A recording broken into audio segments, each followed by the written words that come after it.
Oke, aku mau,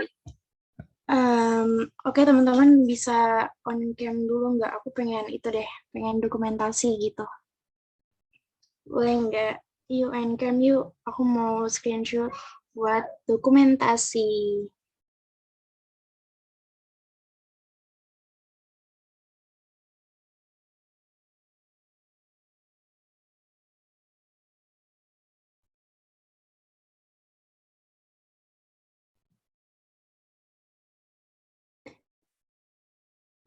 Ya, nggak ada yang mau on cam ya. Udah deh, nggak apa-apa.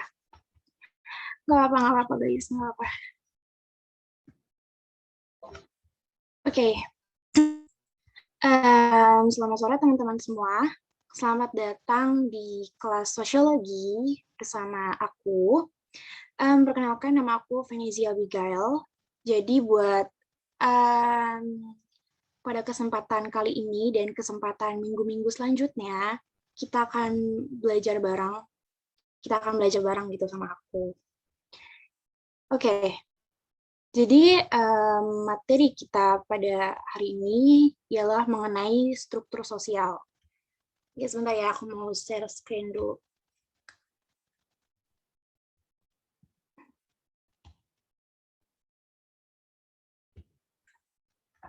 Udah kelihatan kan ya? Itunya, PPT-nya. Nah, oke. Kita akan bahas mengenai struktur sosial. Nah, pada materi ini tuh kita akan bahas apa aja sih, gitu kan. Nah, yang pertama kita bahas mengenai pengertian struktur sosial, lalu kita akan bahas mengenai unsur dan ciri struktur sosial, lalu kita akan menuju ke fungsi struktur sosial, lalu kita akan menuju lagi ke bentuk struktur sosial, yang dimana nanti di bentuk ini tuh ada dua materi, yang terdiri dari diferensiasi sosial, verifikasi sosial, yang dimana materi ini tuh cukup penting ya di dalam materi sosiologi gitu. Nah, dari penjelasan diferensiasi sosial dan stratifikasi sosial, nanti kita akan menuju ke stratifikasi unsur stratifikasi sosial, lalu kita akan menuju ke sifat stratifikasi dan konsekuensi dari adanya diferensiasi sosial. Oke, kita mulai struktur sosial dengan materi diferensiasi dan stratifikasi. Sebelum kita sebelum kita bahas detail banget mengenai stratifikasi struktur sosial, tentunya kita harus kenalan dulu nih sama sama yang namanya struktur sosial gitu. Nah, jadi struktur sosial itu apa sih gitu. Nah, menurut Sarjono Sukanto, struktur sosial itu adalah hubungan timbal balik antara posisi sosial. Jadi adanya hubungan timbal balik antara posisi sosial dan peranan yang dimiliki oleh masing-masing individu atau kelompok di dalam struktur tersebut gitu. Hubungan timbal balik. Misalnya di posisi yang A, terus ini posisi yang B. Nah, mereka ini tuh memiliki hubungan, ini memiliki hubungan ke sini, ini juga memiliki hubungan. Jadi menurut Sarjono Soekarto, yang si A sama si B ini tuh memiliki hubungan timbal balik gitu. Nah, simpelnya sebenarnya struktur sosial itu, simpelnya itu struktur sosial adalah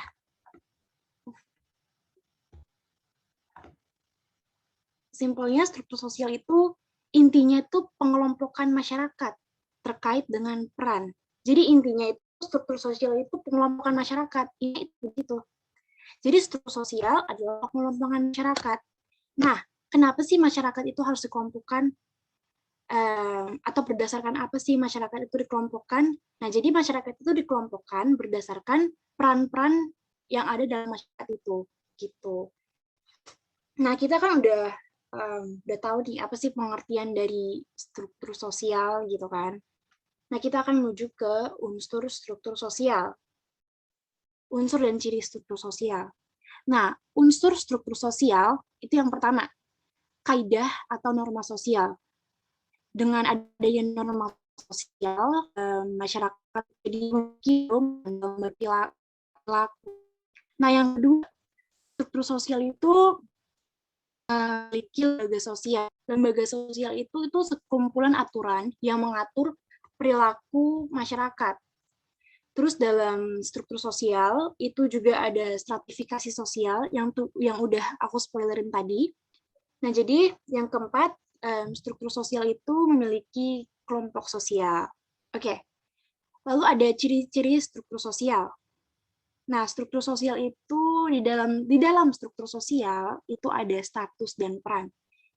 Terus yang kedua, struktur sosial itu bersifat dinamis. Kenapa bersifat dinamis? Karena kan adanya struktur sosial itu kan karena ada masyarakat gitu kan. Nah, masyarakat itu kan bersifat dinamis gitu. Masyarakat itu selalu berubah. Nah, karena masyarakat itu berubah, maka struktur sosial pun ikut berubah gitu. Nah, makanya dibilang struktur sosial itu bersifat dinamis, mengalami perubahan fungsi sesuai zaman.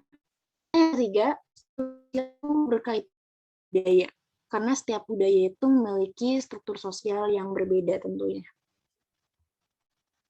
Terus habis itu kita akan menuju ke fungsi atau kegunaan adanya struktur sosial. Nah, apa sih gunanya struktur sosial? Yang pertama, struktur sosial itu bisa berguna sebagai identitas kelompok masyarakat. Terus yang kedua, struktur sosial itu berfungsi sebagai pembeda fungsi dan kelas. Jadi struktur sosial itu membedakan fungsi dan peran sesuai dengan kelas yang diterimanya. Kayak kelas A, fungsi dan perannya itu apa, kelas yang B, fungsi dan perannya itu apa, dan sebagainya. Itu fungsi struktur sosial. Terus yang ketiga, kegunaan atau fungsi struktur sosial itu sebagai kontrol sosial. Jadi adanya struktur sosial itu sebagai apa yang namanya penahan gitu biar masyarakat ini tuh nggak melanggar nilai agama, nggak maka akan tercipta keteraturan. Terus yang terakhir, kegunaan atau fungsi struktur sosial itu adalah disiplin kelompok masyarakat.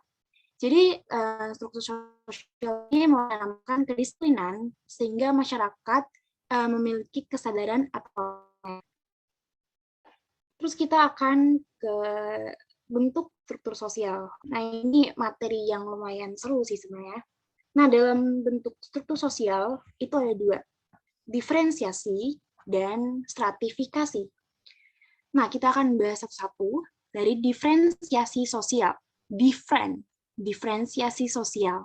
Different dalam bahasa Inggris itu kan difference, berbeda gitu kan. Jadi ya udah different ya berbeda aja gitu. Nah, jadi diferensiasi sosial dari namanya diferensiasi itu berbeda tanpa tingkatan. Dia cuma berbeda aja gitu.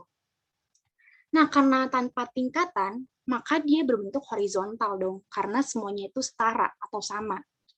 Horizontal kan berbentuknya apa seperti itu, gitu kan? Nah, apa aja sih yang termasuk dalam diferensiasi atau contoh-contohnya? Itu etnis, profesi atau pekerjaan, bahasa, agama, dan sebenarnya masih banyak sih sebenarnya. Nah, sebagai contohnya kita ambil kayak agama, enggak deh, bahasa. Kita ambil kayak bahasa. Apakah bahasa Indonesia atau bahasa Spanyol atau bahasa Portugis atau bahasa apapun itu kan semuanya setara gitu kan, nggak ada yang membuat bahasa Indonesia lebih tinggi dibanding bahasa Spanyol, nggak ada yang membuat bahasa Portugis di bawahnya bahasa Belanda, nggak ada kan. Ya, mereka sama aja setara, mereka berbeda tanpa ada tingkatan. Itu intinya, itu semua hal di atas profesi, bahasa, agama itu sama di mata Divka, nggak ada tingkatan, kelas nggak ada sama. Oke, yang kedua itu sosial, stratifikasi sosial, atau strata tingkatan. dari namanya strata. Ada berarti berbeda dengan tingkatan strata. Karena tingkatan tentunya dia berbentuk tentunya dia berbentuk vertikal karena dia dengan tingkatan. Tingkatan yang atas itu tentu di atasnya tingkatan yang lebih rendah yang di atasnya, seperti itu gitu, vertikal bentuknya. Nih gini. Itu tingkatannya di atasnya Vaishya, terus juga atasnya Vaishya itu dia Shudra gitu kan, vertikal gitu, ada tingkatan. Contohnya itu kayak kewenangan mungkin ya, kewenangan pemerintahan, kewenangan suatu lembaga, suatu pemerintahan dalam suatu negara misalnya, atau luas wilayah presiden. Itu kan lebih, maksudnya luas wilayah yang diduduki presiden itu kan lebih luas daripada yang diduduki oleh wali kota gitu kan. Terus juga luas wilayah yang diduduki sama wali kota itu kan tentu lebih besar daripada luas wilayah yang diduduki oleh camat. Terus tentunya lebih luas wilayah yang diduduki oleh camat tentunya lebih luas dibanding luas wilayah yang diduduki oleh RT dan RW. Jadi sebenarnya materinya itu lumayan mudah. Kenapa mudah? Karena dari namanya aja kita udah bisa tahu sebenarnya apa sih arti dari masing-masing mereka gitu. Seperti diferensiasi sosial, berbeda, nggak ada tingkatan. Mereka cuma beda gitu. Nah, sedangkan stratifikasi sosial, strata, ada tingkatan, berbeda dengan tingkatan. Begitu. Nah, kita udah membahas mengenai stratifikasi sosial. Nah, selanjutnya kita akan membahas mengenai unsur stratifikasi sosial, yaitu ada status dan juga ada peran. Status itu tuh berhubungan dengan kedudukan seseorang dalam cara-cara memperoleh status itu sebenarnya ada dua, ascribe and achieve. Sebenarnya cuma secara garis besar itu cuma ada dua, secara gampangnya gitu, ascribe and achieve. Si yang pertama ini atau ascribe ini itu lewat garis keturunan, jadi dia udah lahir diberikan sama mamanya, udah didapat itu status itu gitu. Nah, sedangkan kalau achieve tapi harus berusaha dulu untuk mendapatkan status itu. Jadi kalau achieve itu ada usaha. Sedangkan yang pertama ini, yang ascribe ini, dia itu udah lahir, udah mendapatkan status itu. Gitu. Contohnya itu yang ascribe itu kayak pangeran lah. Pangeran kan raja ratu gitu. Terus habis itu si ratu ini punya anak, dilahirkan. Terus akhirnya anaknya ini brojol. Gitu. Terus habis itu dia langsung mendapatkan gelar sebagai pangeran. Gitu. Dia nggak usah bersusah payah dulu, nggak usah lewat pendidikan, nggak usah lewat nggak usah lewat apa-apa gitu. Waktu lahir dia sebagai pangeran itu. Nah, sedangkan kalau achieve itu harus ada usaha, harus berusaha untuk mendapatkan status itu. Nah, tapi yang menariknya dari achieve ini tuh ada satu hal, ada satu cara yang mengekor sama achieve, yaitu adalah assign. Nah, assign sama achieve itu 11-12 lah kalau dibilang. Tapi bedanya di mana? Bedanya itu gini. Kalau achieve, kamu itu usaha, dan kamu itu berminat gitu. Kamu tuh pengen banget dapat itu gitu. Tapi kalau assign itu kamu usaha, tapi kamu nggak berminat, bukan nggak berminat ya. Kamu tuh nggak menetap untuk mendapatkan itu gitu. Jadi kamu dikasih status itu ya udah, dikasih nggak dikasih ya udahlah gitu. Tapi kamu usaha gitu. Contohnya kayak gini, perbedaan achieve sama asin. Misalnya kamu sekarang kan kamu kelas 12 kan. Dari awal gitu pastinya kemungkinan kamu kayak aku pengen jadi juara kelas. Enggak, aku pengen UTBK aku ntar nilainya tinggi. atau enggak aku tuh pengen nilai-nilai UTS. Pokoknya intinya kamu tuh sebagai anak sekolah pastinya inginnya kayak juara kelas atau nilainya bagus-bagus gitu kan. Dan kamu berusaha dong untuk mencapai itu dengan kamu belajar gitu kan. Belajar, nilai kamu bagus nih. Nilai kamu bagus, kamu juara. Ya kan? Kamu pengen kan? Maksudnya kan dari awal kan kamu pengen sebagai juara gitu kan. Nah, itu adalah achieve. Kamu belajar dan kamu juga pengen mendapatkan itu gitu. Tapi kalau asin kan kelas 12 nih, ya kan? Kamu tadi kan udah juara gitu kan. Terus tiba-tiba ada nih pemberitahuan, kita mau bikin buku tahunan yuk gitu. Terus habis itu ada kan biasanya kayak di buku tahunan kamu sebagai terapa, kayak misalnya terbucin, teralay atau terbaperan gitu. Nah, kamu mendapatkan itu, kamu mendapatkan gelar misalnya teralay gitu kan, sebagai teralay gitu di dalam kelas. Yaitu kamu mendapatkan itu, tapi sebenarnya kamu usaha tapi kamu nggak apa ya? Kamu usaha untuk melewati untuk melewati kelas 12 ini, tapi kamu nggak kamu nggak menetapkan, wah nanti aku pengen deh, kalau misalnya nanti buku tahunan, aku pengen deh jadi sebagai anak teralay, kan enggak kan. Tapi ya nanti, tapi kamu mendapatkan status itu, walaupun kamu dari awal nggak menargetkan untuk mendapatkan itu, gitu. Jadi bedanya achieve sama asin, kalau achieve, kamu pengen banget dapetin itu dan kamu berusaha. Tapi kalau asin, kamu bahkan nggak kepikiran buat dapat itu gitu. Terus tiba-tiba tentunya orang ngasih kamu sebagai teralay ya, oke gitu. Tapi kamu juga berusaha untuk mendapatkan itu gitu. Jadi itu aja. Menuju ke adalah seperangkat harapan yang diberikan seseorang yang menempati suatu status untuk melakukan tindakan yang sesuai. Ya, jadi peran itu seperangkat harapan. Jadi orang-orang, ya itu seperti itulah. Itu seperangkat harapan yang diberikan seseorang yang menempati suatu status untuk melakukan tindakan yang sesuai. Ini kenapa dispasi? Oke, kita menuju ke sifat stratifikasi sosial. Sifat stratifikasi sosial itu tiga. Open, close, and mix. Buka, tertutup, and mix. Terbuka, seperti namanya terbuka. Berarti bisa berpindah ke kelas lain. Jadi orang-orang yang ada di dalam kelompok sosial itu bisa memperjuangkan dirinya dengan baik. Kayak misalnya nih, ada keterangan, yang pertama kelas atas, kelas bawah, dan ada kelas menengah. Kalau misalnya dia terbuka, maka kelas bawah ini bisa menengah. Itu juga begitu juga dengan kelas menengah. Bisa ke kelas atas. Kalau misalnya terbuka, ya bisa mereka 1, 2, 3 bisa orang yang di 1, 2 itu bisa kemana-mana aja sebenarnya. Kelas atas juga bisa bisa turun. Terus sosial stratifikasi. Close tidak memungkinkan perpindahan kelas. Contohnya kayak kasta dalam agama Hindu. Itu kayak contoh udah familiar banget ya dalam sosiologi.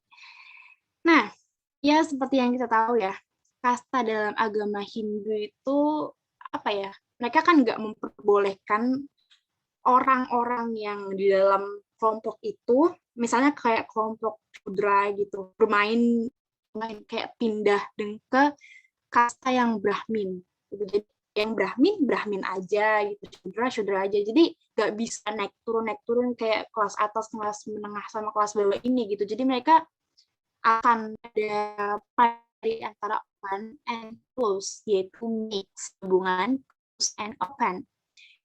Nah, yang ini itu seperti inilah kira-kira ya. Sebenarnya kalau misalnya dalam kasta, kalau misalnya agama Hindu dalam kasta kan dia close, artinya nggak boleh pindah gitu. Tapi agama Hindu tentunya misalnya dalam kekayaan itu pastinya bukan memperbolehkan ya, pastinya dia dia itu stratifikasinya terbuka gitu. Jadi orang-orang yang misalnya kayak miskin gitu, itu bisa memperjuangkan dirinya jadi kaya gitu. Itu maksudnya mix itu dalam satu bagian dia itu mungkin pindah, tapi satu bagian lagi bisa pindah kelas gitu. Maksudnya dalam konsep yang lain dia tuh bisa kelas itu. Ya kurang lebih gitulah ya mengenai sifat stratifikasi yaitu open, close, and mix. Lalu kita akan menuju ke konsep adanya diferensiasi. Itu ada nih kan suku Minang yang beragama Islam ini ke masjid gitu. Terus suku Jawa ini juga yang beragama Islam juga pastinya datang ke masjid gitu. Nah, di masjid mereka tuh pastinya apa ya? Kayak bergaul gitu satu sama lain. Kayak misalnya pemuda suku Minang yang beragama Islam kayak, "Bro, di Jawa tuh budayanya gimana ya, Bro?" gitu kan. Dijelasin lah sama suku Jawa kan. Gini sebenarnya gini loh gitu. Di Jawa tuh sukunya gini loh, ternyata budayanya gitu. Nah, terus kebalikannya nih, kalau misalnya orang Minang tuh gimana budayanya? Kan mereka ngobrol gitu di masjid, ibadah gitu. Nah, itu interseksi itulah persilangan dua unsur dengan latar belakang berbeda di satu tempat gitu. Jadi ada dua suku. Nah, mereka ini yang agamanya sama, mereka bersosialisasi atau berinteraksi di dalam sebuah tempat gitu untuk melakukan sosialisasi untuk melakukan interaksi gitu. Nah, ada juga konsolidasi. Konsolidasi itu kebalikannya dari interseksi. Maksudnya konsolidasi, tadi kan interseksi itu kan kayak suku A sama suku B gitu kan, terus kayak bersosialisasi gitu kan. Nah, tapi kalau konsolidasi itu beda. Mereka nggak bersosialisasi. Kayak misalnya, kalau konsolidasi itu malah mereka misah, bukan misah ya, sebenarnya kayak yang A mainnya sama yang A aja gitu, atau yang B mainnya, atau yang B misalnya kayak suku A mainnya sama suku A aja gitu. Terus kayak suku B mainnya sama suku B aja gitu. Kalau konsolidasi gitu. Kebalikan dari interseksi. Kalau interseksi mereka itu berbaur, yang A sama B. Kalau konsolidasi, yang A sama yang B itu main sendiri-sendiri gitu. Nggak, apa ya, gengnya sendiri-sendirilah. Mereka gengan gitulah intinya. Nah, ini sebagai FYI aja ya. Konsolidasi ini kan penguatan ke dalam unsur budaya masing-masing. Sebenarnya ini tuh kemungkinan untuk menciptakan disintegrasi atau perpecahan gitu, karena mereka hanya menguat atau apa ya, hanya berisi sama suku-suku yang itu aja gitu, sama kelompok mereka aja, mau bersosialisasi kepada pihak gitu. Jadi ini tuh membuka kemungkinan terjadinya integrasi karena mereka nggak melihat dunia yang lain, nggak melihat dunia yang lain, gitulah pokoknya. Nah, kecepatan nggak sih? Atau ada yang mau nanya? Oke, karena nanggung kita jelasin lagi yang 3 ya. Kita bahas lagi yang 3 lagi nih. Nah, ada juga akulturasi. Kalau akulturasi ini percampur kelompok tanpa menghilangkan kebudayaan kelompok asal. Akulturasi gitu. Budaya A sama budaya B ini campur nih, ya kan? Tapi tetap ada budaya A sama budaya B tetap ada gitu loh. Kayak misalnya ini segitiga ya, kayak persegi gitu. Terus datanglah budaya yang segitiga gitu. Mereka bersosialisasi, menghasil terciptalah. Jadinya mereka udah bersosialisasi kan. Nah, tapi hasil dari sosialisasi itu tetap ada nih budaya yang persegi dan tetap ada juga budaya yang segitiga gitu. Jadi identitas dari budaya mereka masing-masing itu masih ada gitu. Segitiga ya masih ada sama segitiga, persegi ya masih ada persegi, tapi mereka tapi mereka udah bercampur gitu loh. Gitu. Akulturasi itu seperti itu. Budaya A sama budaya B bersosialisasi dan udah bercampur, tapi yang A sama yang B itu tetap ada, tetap sebagai identitasnya gitu. Nah, ada juga yang primordialisme. Primordialisme itu adalah rasa ikatan yang sangat kuat terhadap identitas yang dimiliki sejak lahir. Kayak misal agama, suku, etnis, dan lain-lain. Nah, primordialisme ini kayaknya sebenarnya primordialisme ini tuh apa ya, serumpun lah ya. Dibilang serumpun sama konsolidasi. Sedangkan kalau konsolidasi itu perbuatannya gitu. Jadi mereka cuma berteman sama yang kelompoknya itu aja. Tapi kalau primordialisme itu adalah perasaannya itu, rasa ikatnya sangat resmi gitu. Nah, sama kayak konsolidasi, primordialisme ini tuh sering mengacu pada pertengkaran dan diskriminasi. Jadi kalau amit-amit kita mendiskriminasi orang, itu karena kita memiliki rasa primordialisme gitu. Jadi memiliki rasa yang sangat kuat terhadap identitas yang kita punya dari lahir gitu.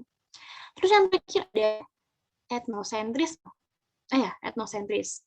Jadi etnosentris itu adalah pandangan yang memuja identitas yang dimiliki sejak lahir, sehingga cenderung memandang rendah kelompok lainnya. Primordialisme dan etnosentrisme ini bisa dibilang 11-13 lah ya. Nggak, jangan 11-12, 11-13. Primordialisme dan etnosentrisme ini 11-13 gitu. Jadi primordialisme dan etnosentrisme ini berpusat pada apa yang mereka punya dari lahir gitu. Nah, sedangkan si etnosentrisme ini lebih ekstrim. Bahkan udah berpusat ke udah memandang, udah fanatik lah, nggak fanatik ya, kayak ekstrim fanatik. Ya intinya kayak bahasa kasarnya kayak fanatik terhadap apa yang dimiliki dari lahir, sehingga dia itu memandang rendah kelompok yang lainnya. Ini sangat berbahaya sih bagi integrasi gitu, bagi persatuan. Ya, seperti itulah. Oke, selesai. Materi hari ini selesai. Kira-kira ada yang mau ditanya nggak? Atau mungkin tadi aku jelasinnya kecepatan? Atau ada yang mau diulang? Gak apa guys, tanya aja. Aku nggak galak kok. Ada yang mau ditanya nggak? Halo. Nggak ada yang mau ditanya nih.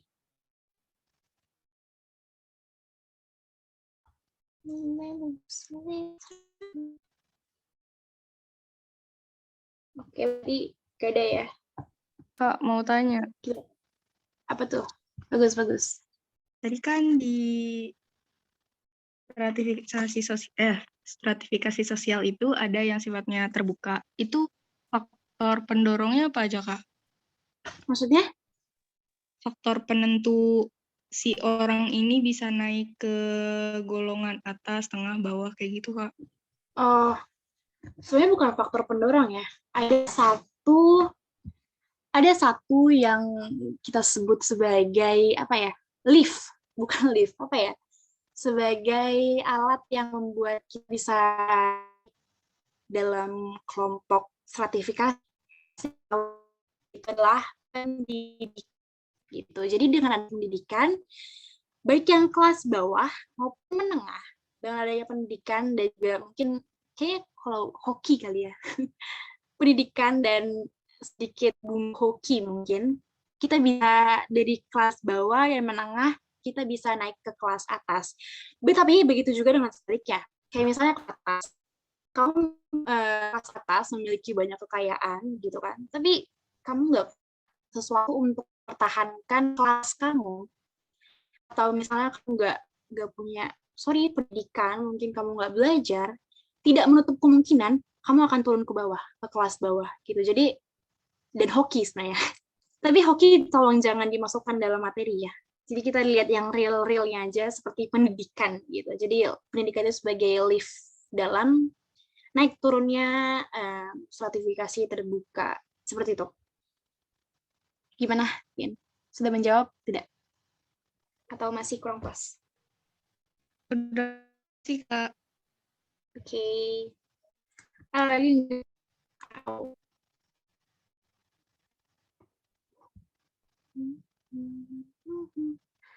Oh guys, ini nggak lagi. Oh my god. Ini kayaknya aku terlalu jago ya, anjay. Ini aku jago banget deh jelasin materi. Ini aku seperti pede banget gitu. Karena teman-teman nggak ada yang jawab, seperti yang mengerti gitu. Aduh my god, aku seneng banget. Dah, aku nggak boleh senang dulu. Kalau misalnya teman-teman itu apa ya? Pastinya kita harus menguji dong, menguji kemampuan lu sampai mana kita mengerti. Nah, dengan aku udah nyiapin quizzes.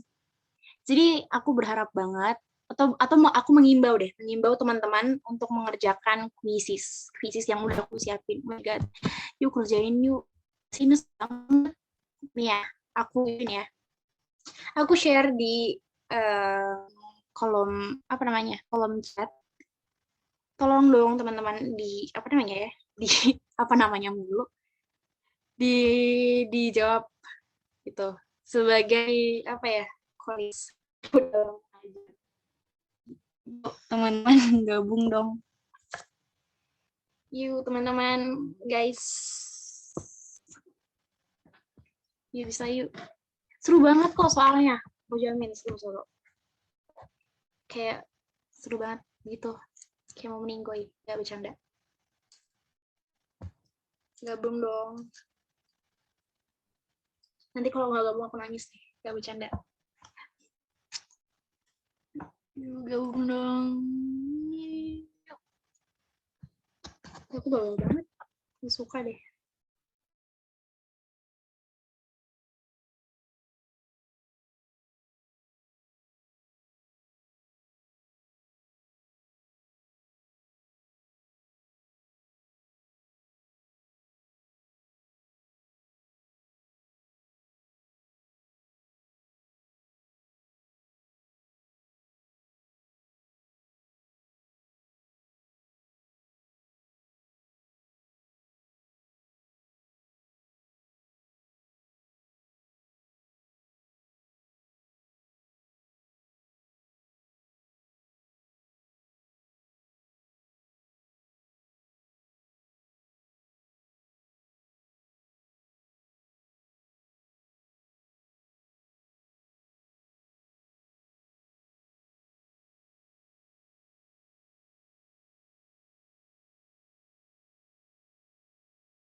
Ini teman-teman aku tunggu sampai 20 10 ya.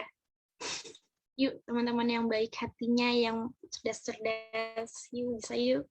Kita join yuk, kita seru-seruan bareng dong. Sama quizisnya. Oke, okay. Good luck. Nanti 20 lewat 10 nanti aku mulai. Santai, santai, santai.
Masih ada sisa 3 menit lagi, teman-teman.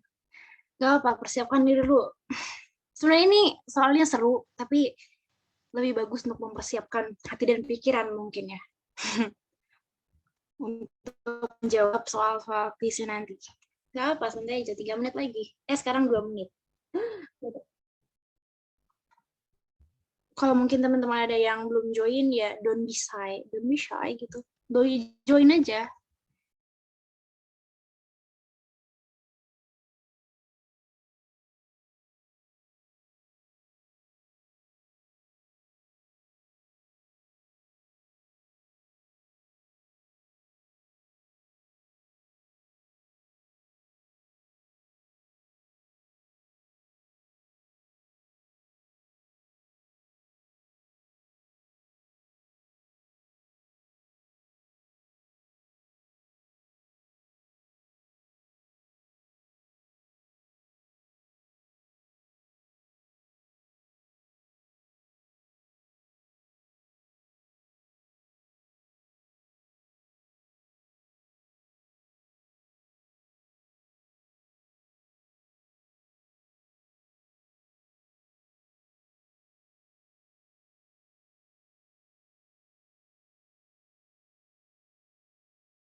Oke, jam 8 lewat 10.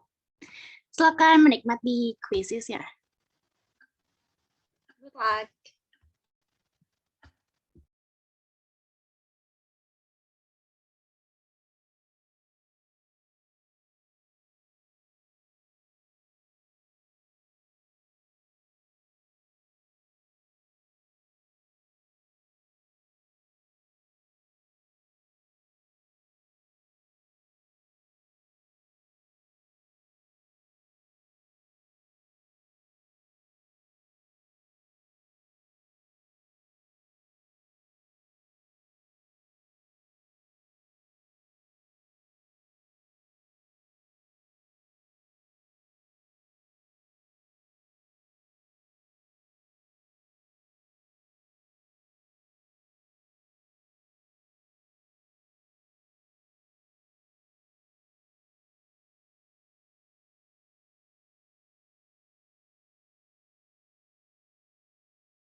Selamat kepada para pemenang. Kalian keren banget. Pemenangnya itu Kansa Nabila, Sam, and S. Tapi rata-rata sih pada bener sih jawabannya. Keren. Gila keren banget. Selalu gue ditaklukin. Oke. Cukup sekian buat pertemuan kita pada sore hari ini. Sore menjelang malam soalnya. Semoga apa yang aku jelasin tadi itu masuk dari kuping kiri terus menetap tuh di otak gitu. Gak usah keluar dari kupingnya, gak usah. Menetap aja di otak sampai kapanpun. Anjay, lama banget ya. Udah, makasih buat teman-teman yang udah meluangkan waktunya untuk join. Good luck buat materi, good luck buat sekolahnya. Lagi buat kelas 12, good luck ya UTBK-nya. Semangat, makasih semuanya. Aku itu ya. Silakan bisa leave. Dadah, I love you all. Makasih, Kak. BPT-nya nanti dikirim ke di Telegram nggak? Ya, nanti itu koordinasinya sama tim ya. Nanti aku bilangin kok sama timnya. Semangat semuanya. Makasih, Kak. Sama-sama.